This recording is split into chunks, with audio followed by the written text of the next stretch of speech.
প্রথমেই জানিয়ে দিচ্ছি সংবাদ শিরোনাম। ইরানের বিরুদ্ধে হাইপারসনিক মিসাইল ব্যবহারের পরিকল্পনা যুক্তরাষ্ট্রের। এদিকে ইরানে চূড়ান্ত আঘাত হানার বিষয়ে ট্রাম্পকে ব্রিফ করলেন সেন্টকম প্রধান। অপরদিকে যুদ্ধবন্ধে পাকিস্তানের কাছে ইরানের নতুন প্রস্তাব। এবং সবশেষে থাকছে হরমুজ অবরোধ বিশ্ব অর্থনীতিকে মন্দার দিকে ঠেলে দিতে পারে।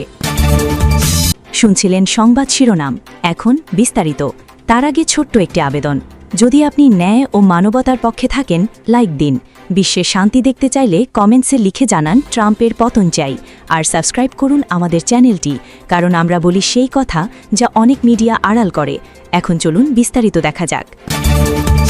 ইরানের বিরুদ্ধে হাইপারসনিক মিসাইল ব্যবহারের পরিকল্পনা যুক্তরাষ্ট্রের। যুক্তরাষ্ট্র নতুন ধরনের শক্তিশালী হাইপারসনিক ক্ষেপণাস্ত্র ইরানের বিরুদ্ধে ব্যবহার করার চিন্তা করছে বলে আন্তর্জাতিক প্রতিবেদনে দাবি করা হয়েছে। প্রতিবেদনে অনুযায়ী United states central command dark eagle নামের গোপন হাইপারসনিক মিসাইল মধ্যপ্রাচ্যে পাঠানোর অনুরোধ করেছে, যা ইরানের গভীর লক্ষ্যবস্তুতে আঘাত হানতে সক্ষম এবং দেশটির আকাশ প্রতিরক্ষা এড়িয়ে চলতে পারে। প্রতিবেদনে বলা হয়েছে, ইরান তাদের ব্যালিস্টিক মিসাইল লঞ্চারগুলো এমন দূরত্বে সরিয়ে নিয়েছে যেখানে যুক্তরাষ্ট্রের বর্তমান মিসাইলগুলো কার্যকরভাবে আঘাত করতে পারছে না। তাই এই পরিস্থিতিতে নতুন অস্ত্র ব্যবহারের পরিকল্পনা সামনে এনেছে তারা। অনুমোদন পেলে এটি হবে প্রথমবারের মতো দীর্ঘদিন ধরে পরীক্ষাধীন ডার্ক ইগল ক্ষেপণাস্ত্রের বাস্তব মোতায়েন। এর পাল্লা প্রায় 2776 কিলোমিটারের বেশি বলে জানা গেছে। অন্যদিকে মার্কিন প্রেসিডেন্ট ডোনাল্ড ট্রাম্পকে নতুন করে ইরানে হামলার পরিকল্পনা নিয়ে ব্রিফ করা হচ্ছে বলেও একটি প্রতিবেদনে উল্লেখ করা হয়েছে। সম্ভাব্য হামলায় ইরানের গুরুত্বপূর্ণ অবকাঠামো লক্ষ্যবস্তু হতে পারে। বিশ্লেষকদের মতে, এই ক্ষেপণাস্ত্র মূলত চীন ও রাশিয়ার মতো উন্নত প্রতিরক্ষা ব্যবস্থার বিরুদ্ধে ব্যবহার করা হয়েছিল, যাদের সামরিক সক্ষমতা ইরানের তুলনায় অনেক বেশি। এদিকে সাম্প্রতিক ঘটনার মাধ্যমে ইঙ্গিত মিলেছে ইরানের আকাশ প্রতিরক্ষা ব্যবস্থার কিছু সক্ষমতা এখনও সক্রিয় আছে, যদিও যুক্তরাষ্ট্র দাবি করে তারা আকাশে আধিপত্য প্রতিষ্ঠা করেছে। যুদ্ধ পরিস্থিতির কারণে দুই দেশই এখন নৌপথে পাল্টাপাল্টি চাপ সৃষ্টি করছে এবং কৌশলগতভাবে নিজেদের শক্তি পুনর্গঠনের চেষ্টা চালাচ্ছে ধারণা বিশ্লেষকদের। প্রতিবেদনে উল্লেখ করা হয়েছে, চলমান সংঘাত যুক্তরাষ্ট্রের বিপুল সামরিক ব্যয় বাড়িয়ে দিয়েছে এবং অস্ত্রের মজুতেও চাপ তৈরি করেছে। একই সাথে শান্তি আলোচনাও এখনও অচলাবস্থায় রয়েছে, ফলে পরিস্থিতিও অনিশ্চিত। এদিকে ইরানে চূড়ান্ত আঘাত হানার বিষয়ে ট্রাম্পকে ব্রিফ করলেন সেন্টকম প্রধান। যুক্তরাষ্ট্রের সেন্টকমের প্রধান অ্যাডমিরাল ব্র্যাড কুপার ইরানের বিরুদ্ধে সম্ভাব্য চূড়ান্ত আঘাত হানার সামরিক বিকল্প নিয়ে প্রেসিডেন্ট ট্রাম্পকে ব্রিফ করেছেন। বৃহস্পতিবার 30 এপ্রিল ফক্স নিউজের প্রতিবেদনে বলা হয়, হোয়াইট হাউসের সিচুয়েশন রুমে অনুষ্ঠিত ওই বৈঠকে কুপার ট্রাম্পের সামনে স্বল্প সময়ের কিন্তু শক্তিশালী হামলার ঢেউ ধরনের একটি পরিকল্পনা উপস্থাপন করেন। প্রেসিডেন্ট ট্রাম্প নতুন করে সামরিক অভিযান শুরু করার সিদ্ধান্ত নিলে তা কার্যকর করা হতে পারে। প্রতিবেদনে বলা হয়েছে, সম্ভাব্য লক্ষ্যবস্তুর মধ্যে রয়েছে ইরানের অবশিষ্ট সামরিক সম্পদ, নেতৃত্ব এবং অবকাঠামো। ফক্স নিউজ আরও জানায়, পেন্টাগন ডার্ক ইগল নামের একটি নতুন হাইপারসনিক ক্ষেপণাস্ত্র মোতায়েনের বিষয়েও বিবেচনা করছে। এই ক্ষেপণাস্ত্র প্রায় 2000 মাইল দূরের লক্ষ্যবস্তুতে আঘাত হানতে সক্ষম এবং ইরানের অবশিষ্ট ব্যালিস্টিক মিসাইল উৎক্ষেপণ ব্যবস্থা লক্ষ্যবস্তু হতে পারে। এছাড়া অঞ্চলটিতে B-1B ল্যান্সার বোমারু বিমানের উপস্থিতিও বাড়ানো হয়েছে বলে প্রতিবেদনে উল্লেখ করা হয়েছে। এসব বিমান হাইপারসনিক অস্ত্র বহনে সক্ষম এবং বড় অস্ত্র ভাগার নিয়ে অভিযান চালাতে পারে। নতুন হামলা হলে দীর্ঘ ও যন্ত্রণাদায়ক জবাবের হুঁশিয়ারি দিয়েছে ইরান। অন্যদিকে যুক্তরাষ্ট্র নতুন করে হামলা চালালে মার্কিন অবস্থানগুলোতে দীর্ঘ ও যন্ত্রণাদায়ক হামলার চালানোর হুঁশিয়ারি দিয়েছে ইরান। বৃহস্পতিবার তেহরান আবারও হরমুজ প্রণালীর ওপর নিজেদের নিয়ন্ত্রণের দাবি তুলে দেয়। এতে ওই জলপথ পুনরায় চালু করতে যুক্তরাষ্ট্র নেতৃত্বে জোট গঠনের পরিকল্পনাও আরও জটিল হয়ে পড়েছে। যুক্তরাষ্ট্র ইসরায়েলের সঙ্গে ইরানের যুদ্ধ শুরুর 2 মাস পেরোলেও এই জলপথ এখনও বন্ধ রয়েছে। বিশ্বের প্রায় 20% তেল ও গ্যাস সরবরাহ এই পথ দিয়ে হয়, ফলে জ্বালানির দাম বেড়ে গেছে এবং বৈশ্বিক অর্থনৈতিক মন্দার আশঙ্কাও বাড়ছে। 8 এপ্রিল থেকে যুদ্ধবিরতি কার্যকর থাকলেও ইরান প্রণালীটি এখনও বন্ধ রেখেছে। তেহরানের দাবি, ইরানের তেল রপ্তানির উপর যুক্তরাষ্ট্রের নৌ অবরোধের জবাবেই এই পদক্ষেপ নেওয়া হয়েছে। রয়টার্সকে এক মার্কিন অধিকারী জানিয়েছেন, যুদ্ধ বন্ধে ইরানকে আলোচনায় ফেরাতে নতুন করে সামরিক হামলার পরিকল্পনা নিয়ে বৃহস্পতিবার ট্রাম্পকে ব্রিফ করার কথা ছিল। এই খবরে আন্তর্জাতিক বাজারে তেলের দামও বেড়ে যায়। এক পর্যায়ে ব্রেন্ট ক্রুডের দাম ব্যারেল প্রতি $126 ছাড়িয়ে যায়, পরে তা কমে প্রায় $114 নেমে আসে। দ্রুত সমাধানের আশা বাস্তবসম্মত নয়।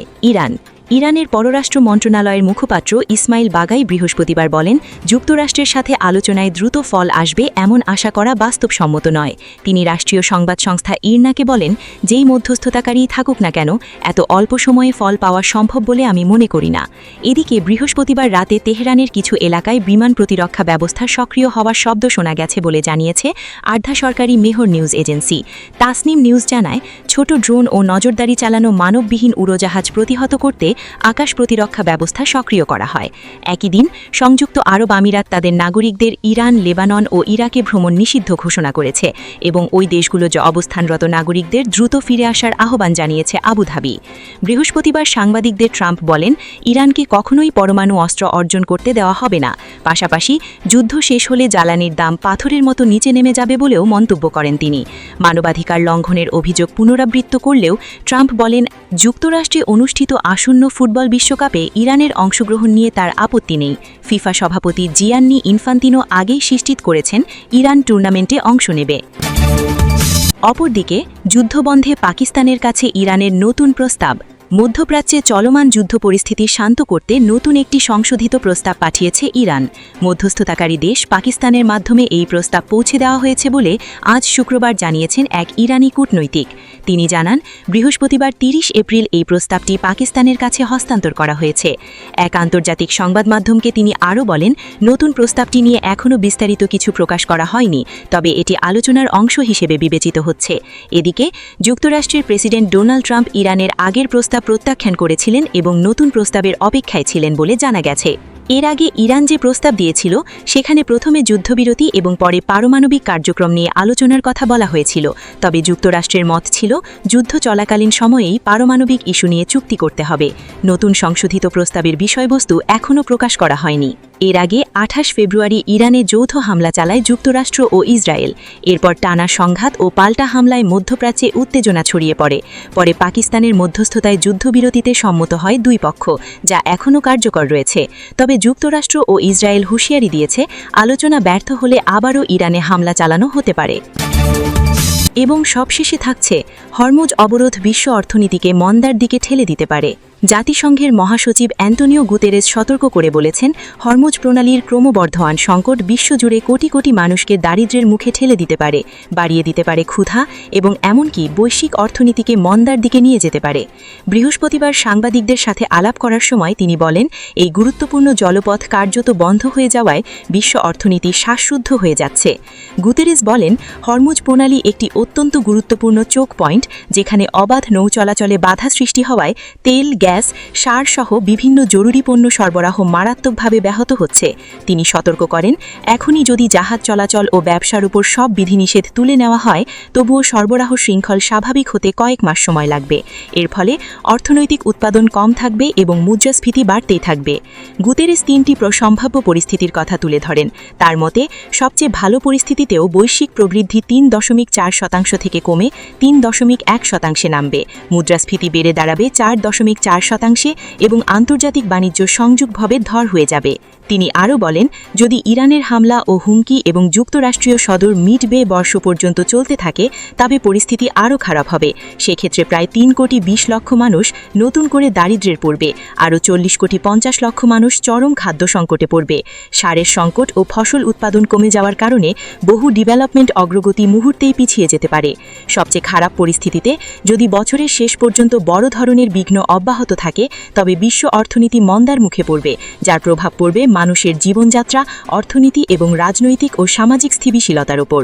গুতেরেস জোর দিয়ে বলেন, এই প্রভাবগুলো ধীরে ধীরে নয়, বরং দ্রুত গতিতে বাড়বে। তিনি সতর্ক করেন, যত বেশি সময় এই গুরুত্বপূর্ণ পথটি বন্ধ থাকবে, ততই ক্ষতি পুষিয়ে নেওয়া কঠিন হবে। অচলাবস্থা নিরসনে যুক্তরাষ্ট্র ও ইরানের মধ্যে চলমান কূটনৈতিক প্রচেষ্টার কথাও তুলে ধরেন তিনি। সব পক্ষের উদ্দেশ্যে আহ্বান জানিয়ে তিনি বলেন, নৌ চলাচলের অধিকার ও স্বাধীনতা অবিলম্বে পুনঃস্থাপন করতে হবে। প্রণালী খুলে দিন, সব জাহাজ চলাচল করতে দিন, বিশ্ব অর্থনীতিকে আবার স্বস্তির নিঃশ্বাস নিতে দিন।